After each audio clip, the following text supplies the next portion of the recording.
Po at buksan na natin ang salita ng Diyos dito po sa Proverbs chapter 29. So we have 3 verses to read today. Dito po magagaling sa book of Proverbs. Simulan natin sa chapter 29, verse number 1 and 2. Sa Proverbs 29 verses 1 and 2, then lilipat po tayo sa chapter 14 verse 34. Umpisan muna po natin dito sa Proverbs chapter 29 verse number 1 and 2. Okay, basahin ko po yung verse 1, babasahin niyo po sabay-sabay tayo sa verse 2. He that being often reproved hardeneth his neck shall suddenly be destroyed and without remedy. Yes.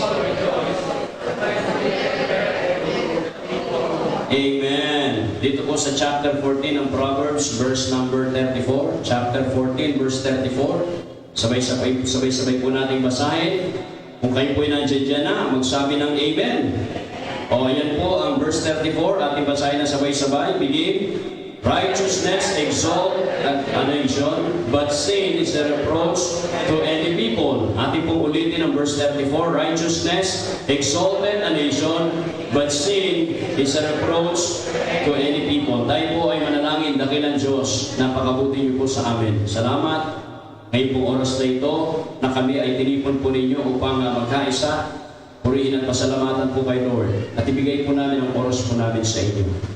Lord, napakaliit na bagay para kami ay magbigay ng oras na kung tutuusin oras po ninyo to.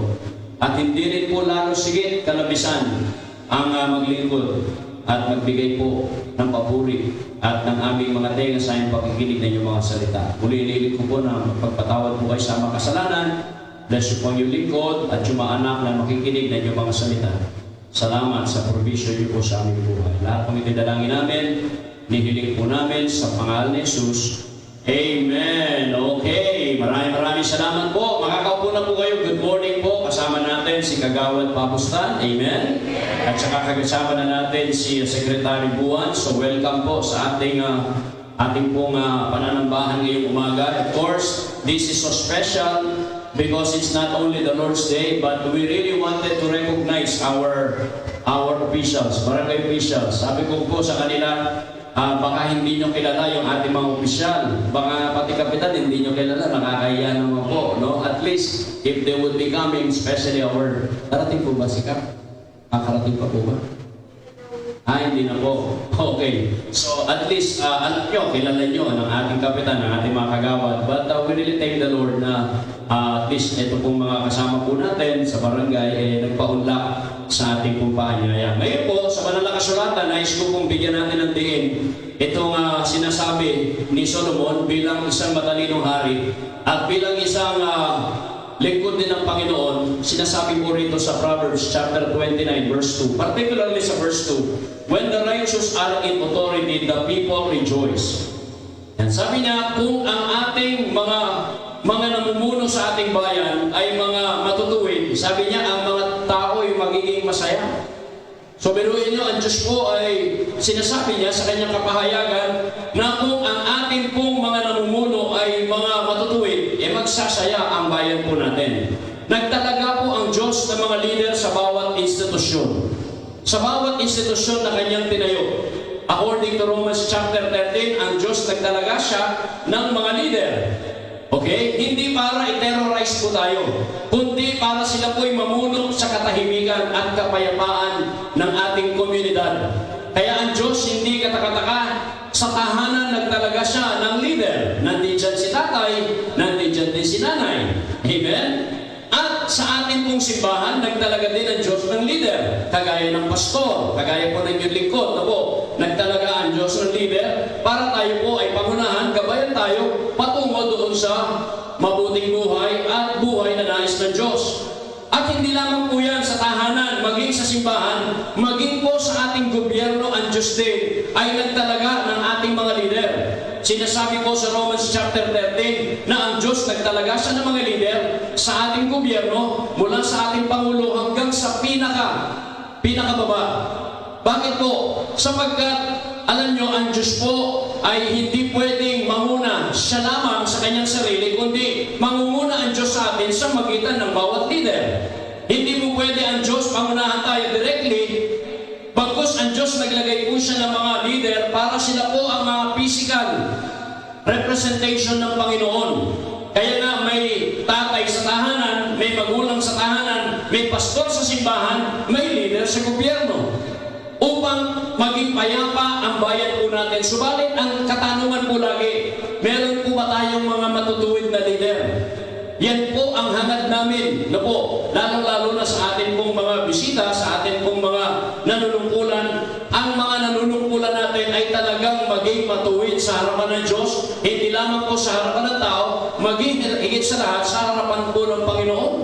Sapagkat sabi po ng chapter 29 verse 2, kung ang matuwid ang siyang mamumuno, ang bayan ay magsasaya. Biruin niyo yan, ang Panginoon po nagsabi. Hindi lamang po sa ating mga leader, sa ating gobyerno, maging sa simbahan, na marapat din na ang pastor ay maging matuwid sapagkat leader din po siya na naturingan.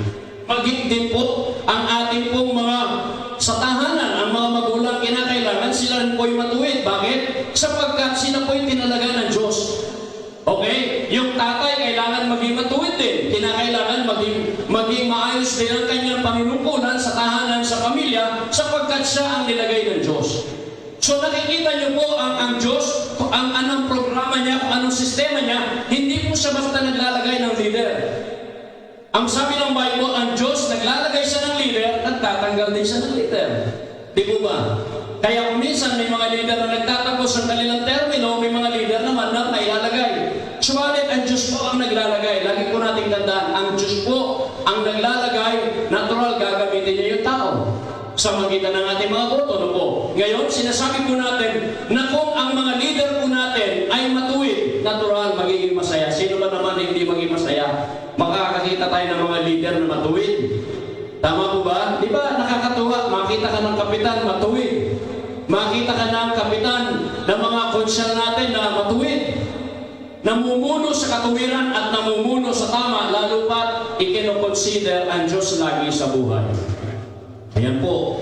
Kaya huwag na po kayo magtaka kung bakit 1 month ago or maybe more than 1 month ago, kinausap ko po si Kapitan. Sabi ko, pwede po bang magkaroon tayo po ng Bible study at prayer? At ang ating pong Kapitan ay hindi naman nagdalawang salita. Sabi niya, sige Pastor, no? Ano pong available yung araw? Sabi niya, sabi ko, anytime po, mag-adjust na lang ako kaya na lang magbigay ng oras. So binigyan po tayo ng Monday. So mga kagawad po, mga sekretary, kung hindi ako nagkakamali, pang-limang Monday ko na po nag-Bible study at nagkakaroon ng prayer. At pinabalita po natin sa ating mga community, sa ating mga members, upang malaman po nila at maging masaya na sila po ay nagpaunlak para magkaroon ng Bible study. Kasi kung kami po nangangailangan ng salita ng Diyos, kayo din po. Kung kami po nangangailangan ng dasal, kayo din po nangangailangan ng dasal. Sino po bang hindi nangangailangan ng dasal?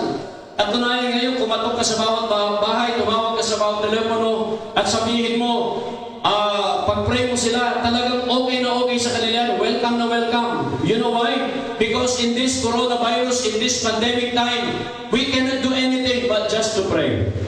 But just to beg God and ask God. So now, sa ating pong maiksing mensahe po, ngayon pong umaga, gusto ko pong pamagatan ng ating pong mensahe, ang ating pong salita ng Diyos, ang hamon po natin mapapakinggan, a righteous leader. Siyempre, salitang righteous, nanggaling po doon sa salitang right, matuwid na leader. Ano po ba ang pamantayan ng Diyos sa isang matuwid na leader?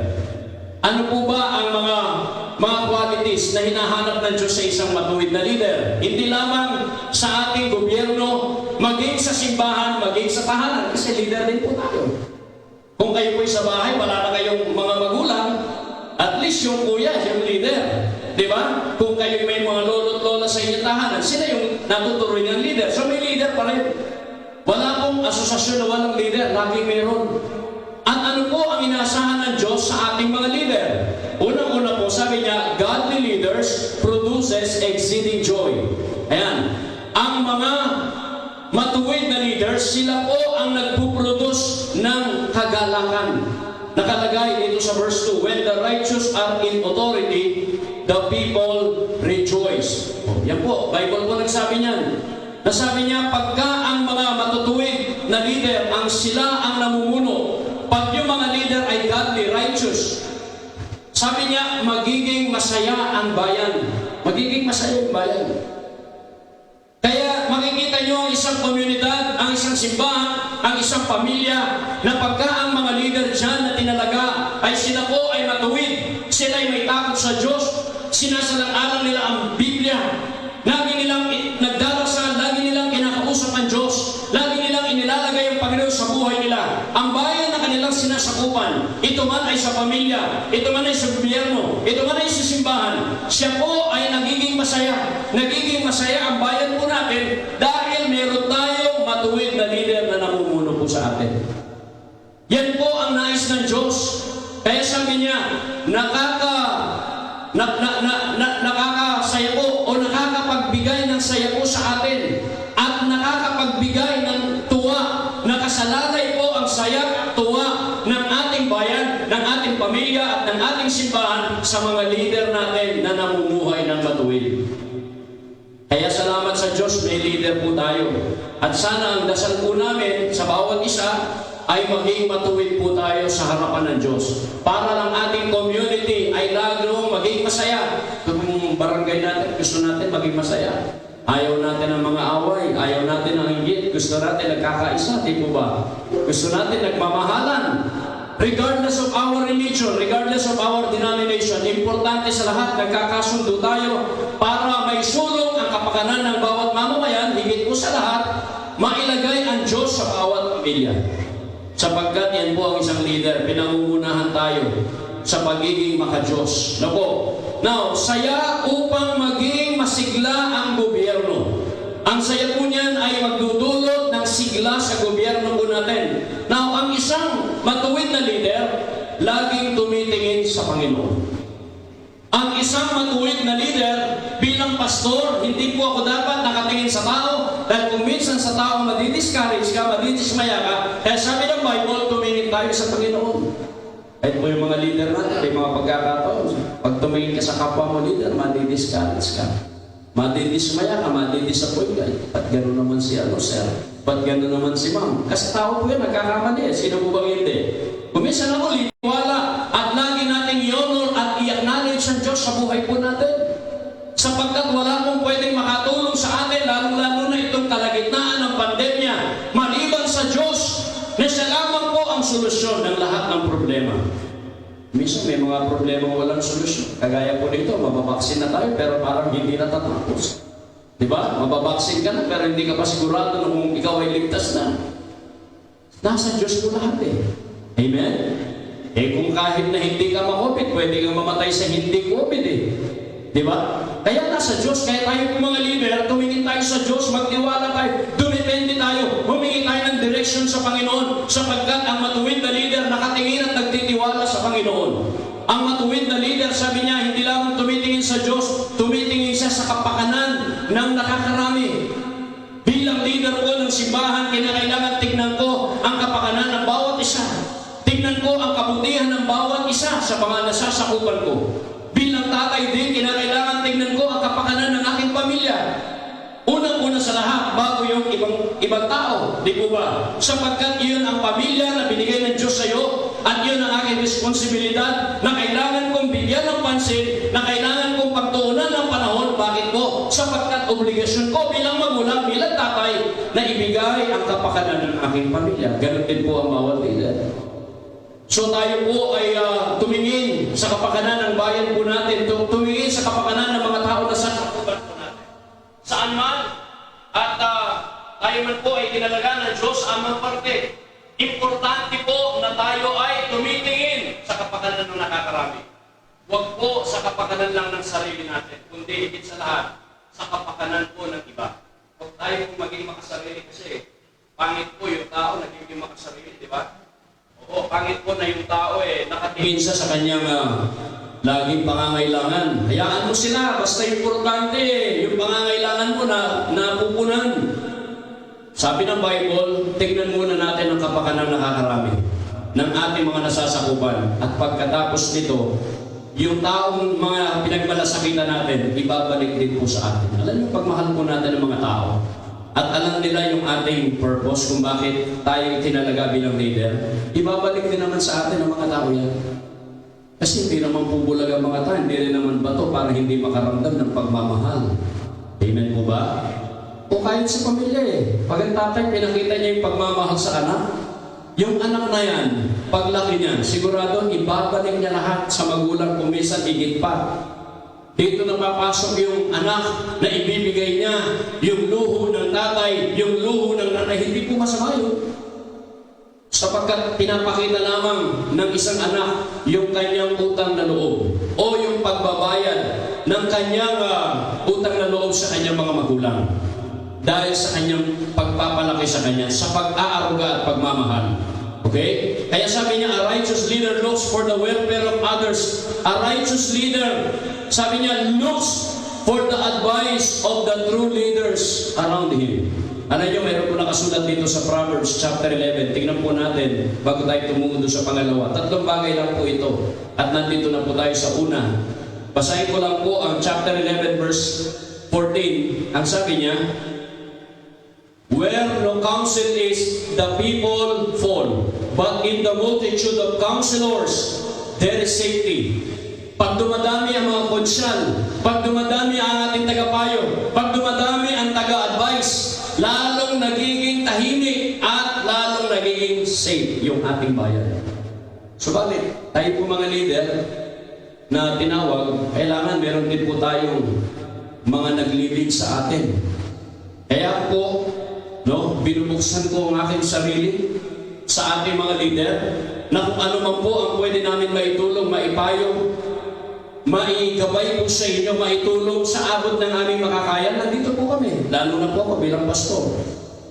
Siyempre, ako po ay tinalaga ng Diyos sa simbahan, hindi lamang para magmalasakit sa aking nasasakupan, maging sa community na kung saan ako'y kabahagi.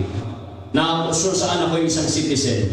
So sa anumang paraan, tayo po ay makatulong, lalo-lalo na sa mga makalangit na payo. Mga payo na hindi natin ipagkakait mula sa salita ng Diyos, na huwag niyo naman po sanang tanggihan, na huwag niyo pong tratuhin na maliit na bagay. Nandito po kami para gabayan ang mga leaders natin sapagkat nagsasabi ang Bible dito sa verse 14, sa dami ng tagapayo, nagiging safe ang bayan po natin. So we need a godly advice. We need godly leaders.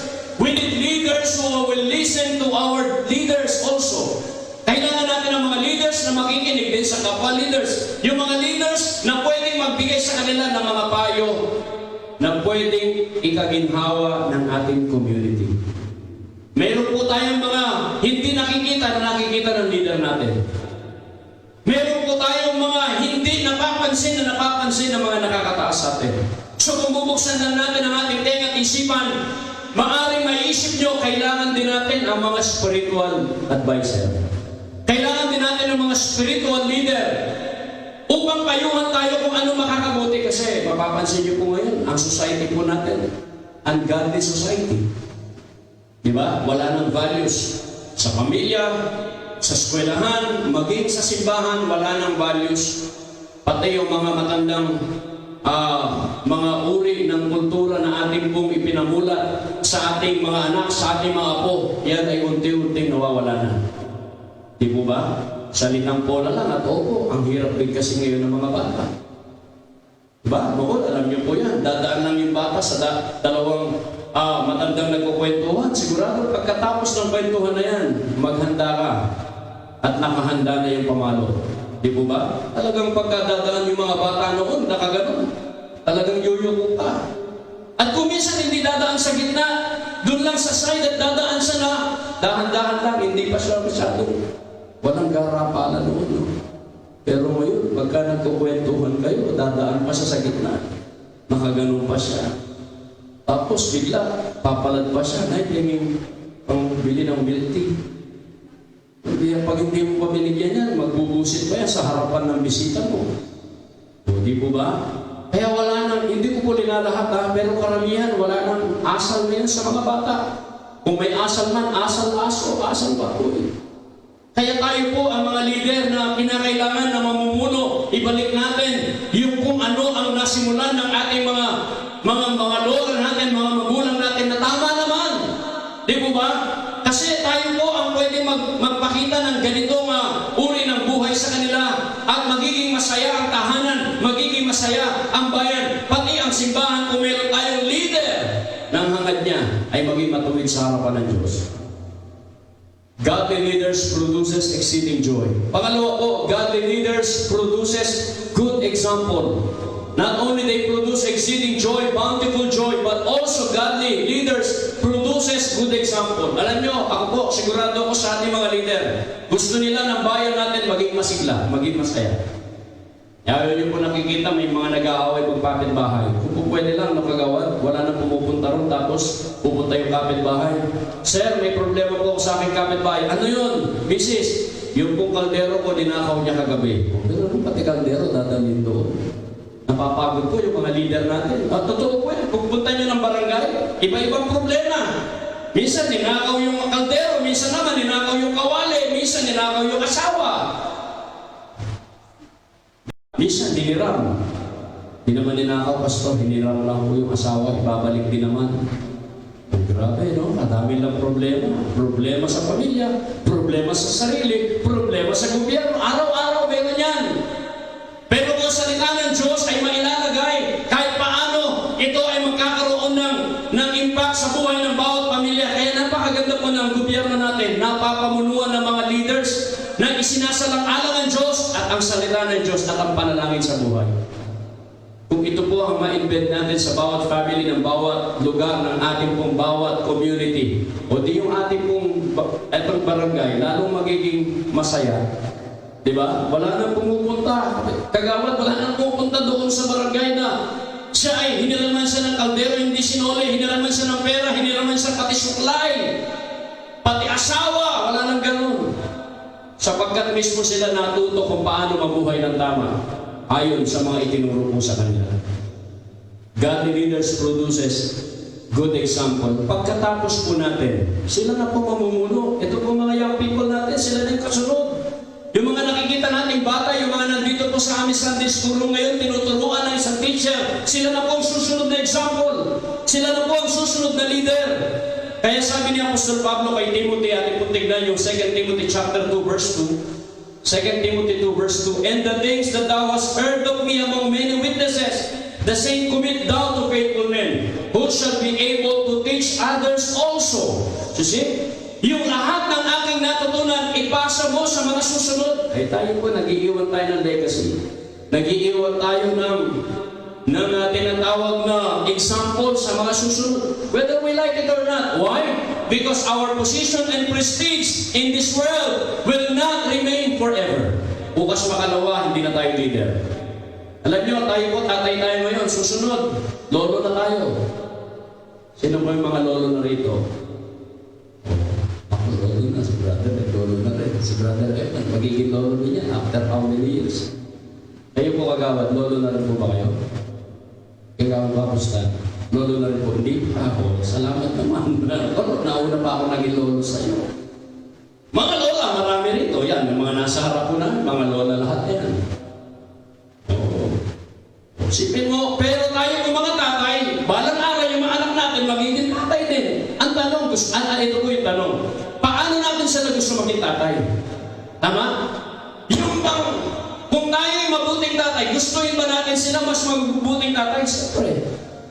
Kanya lang ang tanong, paano tayo nag-exert ng example sa kanila? Paano tayo nag-iiwan ng example sa kanila? If we have a bad example as a leader, then our followers will be the same. Kaya ako po bilang pastor, bilang leader ng simbahan, maging maingat dapat ako sapagkat may mga nakatingin sa akin. Kung minsan ang tinitingnan ng tao, hindi yung kabutihan na gawa mo, yung pagkakamali mo. Sabi nga, di po ba, ang 10 nagawa mong mabuti, mabubura lahat yan pag nakagawa ka ng isang mali. At yun ang titignan ng tao. Minsan sa bahay, gano'n. Ang daming napuna na mali ng tatay, ng nanay, pero yung kanyang pag-aaruga, hindi nakita. Well, that is what the price is as a leader. We need to pay. There will be a day we need to transmit or transfer our leadership to the next generation. And what we're looking ahead of us is that the generation that will glorify God, that will praise God, that will be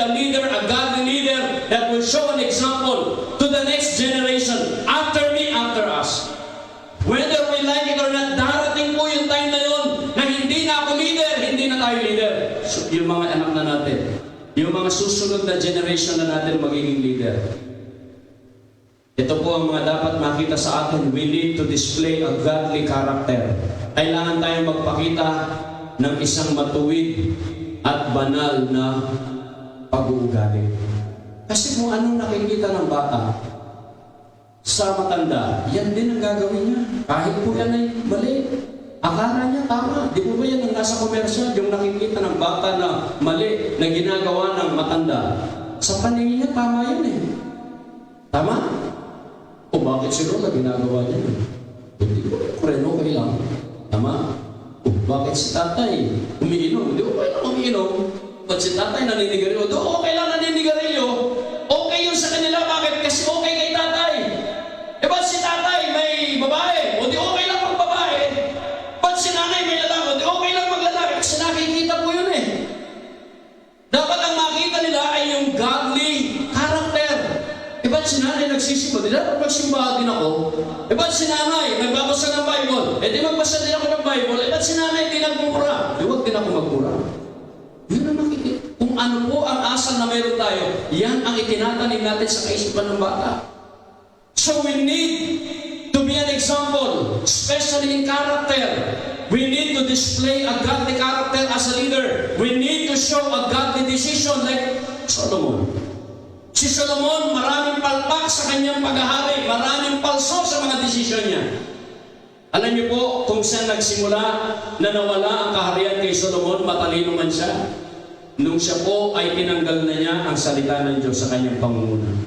Ang sabi ng Diyos, sino man ang upong hari, unang-una sa lahat ilagay ang salita ng Diyos. Ang unang-unang presidente po ng Amerika, kilala niyo po yan. Pwede ako nagkakamali si George Washington. Nang unang-unang pinatupad niya, ay kinakailangan ang banal na kasulatan sa bawat pamilya. Unti-unti, nawawala, natatanggal ang Bible sa Amerika, di ba? Unti-unti, hindi na nilalagay sa gobyerno, hindi na nilalagay sa eskwelahan, hindi na nilalagay sa simbahan, kahit sa simbahan, unti-unti natatanggal. And the decline of America begin. The great America begins to decline. Why? The root at ang pinaka-ugat po ng lahat ay dahil unti-unti inalis na ang banal na kasulatan, inalis na ang Diyos at salita ng Diyos. Kaya makita niyo sa pera po nila, hanggang ngayon nakalagay, in God we trust. Diba? Opo. Yan po ay nilagay ng unang Pangulo para i-remind ang tao, hindi po Diyos ang pera, ang Diyos po yung makapangyarihan sa lahat. At huwag tayo magtiwala sa pera, sa Diyos po tayo magtiwala na nagbibigay ng maraming pera. Amen? Meron po akong nabasa at narinig. You can buy house, but you cannot buy home. Tama, di ba? You can buy hospital, but you cannot buy health. You can buy security camera, but you cannot buy safety. You can buy bed, but you cannot buy sleep. Totoo po ang mga to. May mga bagay na pwedeng tapatan ng pera, pero mayroon din limitasyon ng pera. Ang pera po, magandang kalakal, magandang alipin, pero hindi siya magandang master. Idalagay po tayo sa kasamaan. Kaya sabi niya rito, kailangan ng ating pong mga leader ay magkaroon ng godly character at godly decision. We need to carry, sabi niya, the true meaning of a leader. Like what the Lord says in the Bible. That if we acknowledge Him, the Bible says, He will lead us to the right path. Sabi doon sa Proverbs 3 verse 6, in all thy ways acknowledge Him and He shall direct thy paths. Sa lahat ng desisyon natin, lagi natin isalang-alang ang Diyos sa buhay po natin. Pag-gising mo sa umaga, Lord, tulungan niyo po. Marami akong pwedeng gawing desisyon ngayon. Sana hindi ako magkakamali dahil pangungunahan niyo po. Ito ba dapat ganun ang ating pagsalang-alang sa buhay? Kasi tao tayo, magkakamali tayo. Ako ba hindi? Marami po akong mali sa buhay. Baka nga sa aking pagsasalita ngayon, marami na akong maaaring maling pronunciation. Diba? Maling pagbigkas. Pero ganun pa man, kailangan tumingin tayo sa Diyos kasi ang Diyos hindi siya nagkakamali. Humingi tayo ng gabay sa mga desisyon natin. Hindi po tayo perfect. Godly leaders produces exceeding joy. Godly leaders produces good example sa mga susunod sa atin. And then, ang pinakahuli, godly leaders produces enemies. Pag tayo po ay mga matuwid na mga namumuno, asahan nyo, may mga hindi matutuwa po sa akin. Saan niyo na po yun? Kasi kahit si Apostol Pablo, tingnan po natin sa Galatians chapter 4. Siguro po sa ating mga leader na nandito ngayon, nararanasan nyo rin na pagkatama ang pamumuno mo, may mga taong nagagalit din sa'yo. Diba? Pag sabi nga, gumawa ka ng tama, may matutuwa, may magagalit. Gumawa ka ng mali, ganun din, may matutuwa din, may magagalit. So saan ka lalagay? Gumawa ka ng tama kasi walang kalugian ang paggawa ng tama. Higit sa lahat, ikinatutuwaan ng Diyos ang mga taong gumagawa ng totoo at tama. Inalulugdan ng Panginoon. So doon po tayo sa tama. Pastor, nagagalit sila Kahit na. Asahan po natin may mga magiging kaaway ka. Sabi ng chapter 4 verse 16 ng Galatians. Tingnan po. Am I therefore your enemy? Why? Why daw po? Because I tell you the truth. Kahit pastor, may nakakaaway siya. Bakit? Nagsasabi siya ng totoo. Minsan, kaibigan mo, naging kaaway mo, sinabi mo yung totoo ang tanong, pag ba sinabi mo yung totoo sa kaibigan mo at nagalit siya sa'yo, sa susunod hindi mo nasasabihin, puro kasinungalingan lang? Sabi nga, mas masarap yung masakit na katotohanan kaysa sa halik ng kasinungalingan. Amen? Kaya sabi ng Biblia, hindi ba naging kaaway ko kayo dahil sinabi mo ang katotohanan? Pag ang kapitan nagsabi siya ng katotohanan at tama, makakaaway siya ng marami. Kumisa may mga iilan, bakit naman po ganun? May maninindigan pa. May tatayo palaban sa kanya. Kumisa kagawad naman, ang magsasabi ng tama totoo, may magagalit din. Pastor, may nagalit sa kanya dahil sa kanyang pagsasabi ng katotohanan. Magulang na nagsasabi ng totoo, nagalit yung kanyang mga anak. Anak na nagsabi ng totoo, nagalit ang magulang. Kaibigan na nagsabi ng totoo, tama sa kanyang matalik na kaibigan, naghiwalay, nagalit ang kanyang kaibigan. Nagsabi ng totoo Kaya lang ito po ang tanong, dahil ba may magagalit, hindi na natin sasabihin ng katotohanan? Sabihin mo pa rin. Diba? At alam nyo, hindi ko pinangihingi ng tawad ang pagsabi ng katotohanan. Patawarin mo ko, sinabi ko yung katotohanan. Wala po. Hindi hinihingi ng apology yung pagsabi ng katotohanan. Dapat nga, yung nakarinig ng katotohanan na nasaktan, magpasalamat pa siya kasi sinabi mo yung tama sa kanya. Kasi kung ano man po nakakapahama, yung kasinungalingan at hindi katotohanan. Amen? Si Nehemiah nung panahon po niya, nanindigan siya sa katotohanan na tama. May kaaway po ba siya? Yes. Umusbong si Sanballat, Tobaya at nagsabi sa kanya, mali ka dyan, hindi tama ang ginagawa niyo, bumaba kayo dito, nag-usap tayo. May Tobias and Sanballat na siya ang pumuna kay Nehemiah. Nung panahon po niya, may nagalit sa kanya. Nung panahon po ba ni Paul, nagsasabi siya ng katotohanan na yung sa binasa natin dito, may nagalit Mga Judaizers, mga taong galit sa kanya dahil naninindigan siya. Nung po ba si Daniel, naging tapat siya at naging totoo siya sa Panginoon niya at sa kanyang paninindigan? Meron ba nagalit sa kanya? Meron. May naganap pa nga ng pagkakamali sa kanya. Wala tayong ibang pagkakamali makita kay Daniel, except yung mapagdasal siya. Bihira. Sabi ni Daniel, kung kinoconsider na malaking pagkakamali ang pagdarasal, sana lagi ako nagkakamali. Sabi ni siguro ni Daniel. Kasi yung pagdarasal, hindi mali yun. Tama po yun. Amen? Tama po yun ang mali, yung hindi nagdarasal. Ibig sabihin, hindi ka nagtitiwala sa Diyos. Pakinggan niyo po ang tatlong bagay, magtatapos po ko dito. Evil people will thwart you. Evil people will thwart you. Yung mga masamang tao, hahamunin ka. Diba? Sasabihan ka ng masasamang bagay, ikakalat ka, misunderstood ka, misalign ka. Sasabihan ka ng mga hindi totoong bagay, magtatapon sila ng basura sa iyo. Bakit? Galit sila sa iyo. May mga taong galit sa iyo dahil sinasabi mo katotohanan. Mga evil people yan. At may mga taong ganun sa paligid po natin. Sa ating pamumuno, sa ating pagtayo sa katotohanan, at sa ating pagtayo sa tama, may mga taong sisiraan at magagalit sa iyo. Nonetheless, tayuan mo pa rin yung tama at totoo. Sapagkat yun ang nais ng Diyos. Not only evil people, detractors will envy you. Alam niyo, may mga detractors tayo, may inggit sa iyo. Kasi yung gusto nilang marating, ikaw andun ka na. Yung gusto nilang magawa, hindi, yung ginagagawa mo, hindi nila magawa. Alam niyo kung bakit naiingit ang iba sa atin? Kasi yung nagagawa natin, hindi nila nagagawa. Yung kalagayan mo, hindi nila napupuntahan. Dapat hindi yan ang konsyon eh. Dapat ako yan eh. Mas magaling pa ako sa kanya. Di ba? O yan, kinakalat niya sa mga kasama niya. Dapat, naiingit siya. Dapat, saan niya galing yung pera niya? Saan niya galing yung damit niya? Ba't wala po ba tayong karapatan bumili ng damit? Wala rin po ba tayong sariling income? Di ba? At alam nyo, hindi po tayo pwedeng pigilan ng pag-asenso dahil may naiingit sa atin. Ang tanong ganito, dahil ba may naiingit sa'yo, hindi ka na bibili ng damit? Dahil ba may naiingit sa'yo, hindi ka na magpapatayo ng bahay? Kung ito'y sa marangal at sa maayos na paraan na po at binigay ni Lord sa atin, walang dahilan para hindi ka pagpalain ni Lord. Hindi makagiging hadlang. Eh gusto mo magpatayo ng bahay. Huwag ka magpatayo ng bahay, marami may iingit sa'yo. O hanggang dyan ka na lang. Di ba? Huwag kang bumili ng sasakyan kasi marami maiingit sa'yo. Okay, tricycle ka na. Makukulong ka ba sa ingit ng iba? Hayaan mo maingit sila. Wala ka namang ginagawa masama kung alam mo sa sarili mo. Hayaan mo pagpalain ka ng Diyos at kung may maiingit man, hindi mo namang kasalanan yun. Tsaka alam niyo po, yung mga taong naiingit, dadali nila habang buhay yan. Yung bigat.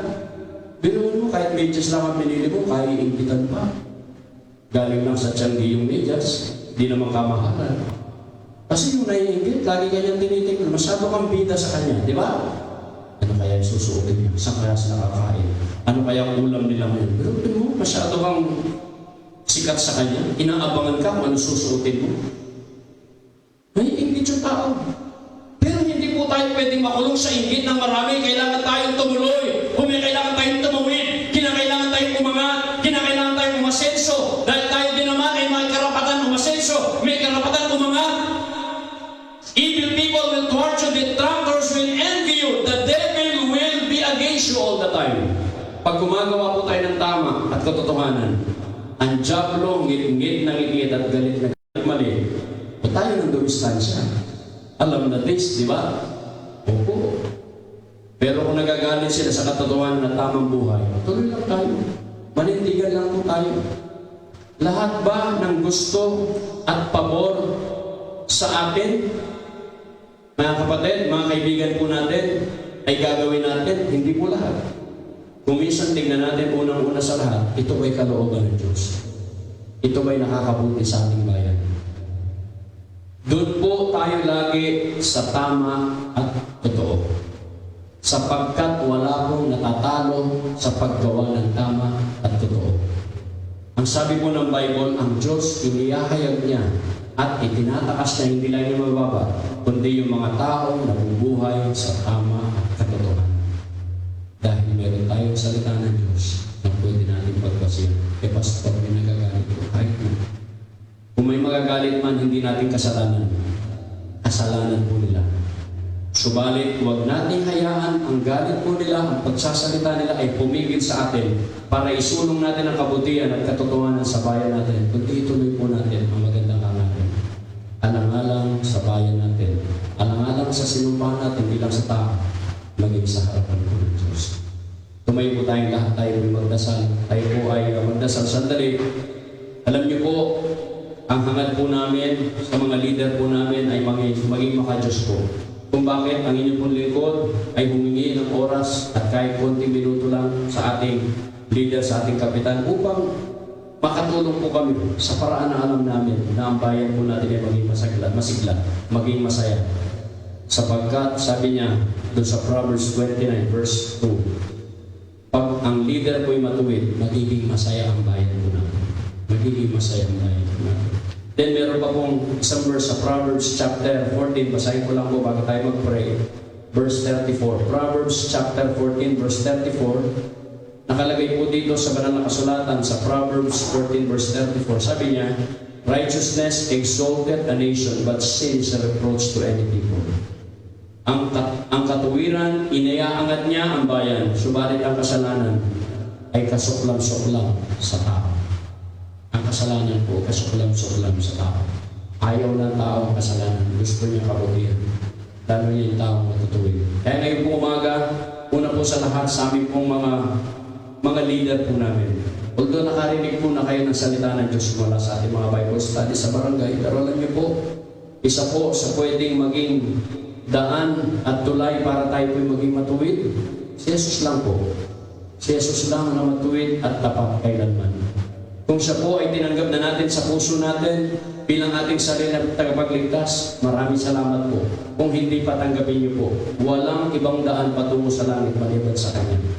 Walang ibang daan para tayo po'y makarating sa Kanyang kaharian sa langit maliban kay Jesus. Siya lamang at wala na iba. Subalit kung kayo po'y tumanggap na sa Panginoon, ang importante po ngayon, pagkatapos yung tumanggap at naligtas, nakilala yung Panginoon, mamuhay po kayo ayon sa katotohanan ng salita ng Diyos. Panindigan po natin ang katotohanan at tama, sapagkat ang Diyos sinasang-ayunan niya at sumasay po siya lagi, kumakampi sa mga taong totoo ang labi at puso sa buhay po nila. Manalangin po tayo. Dakilang Diyos, maraming salamat po ngayong araw na ito. Salamat po, Lord, sapagkat meron po kaming mga leader po sa aming bayan na aming pinagdarasal, ng aming community, upang sila po ay aming ilapit po sa inyo. Lord, anong galak na meron po kami kasama namin sila ngayong umaga, na kahit isang linggo lang man, kahit konting oras man lang makasama namin sila, upang kayo po itaas namin at parangalan po namin sa buhay. At ipinagdarasal po namin, Lord, ang aming barangay patuloy maging tahimik sa pamumuno ng aming mga leader. Bless po kami. Pagpalain niyo po ang aming service today at ang continuity ng aming service. Lahat ng dinalangin namin, hihiling namin sa tanging pangalan ng aming Panginoong Kristo. Amen. Amen. Maraming salamat po.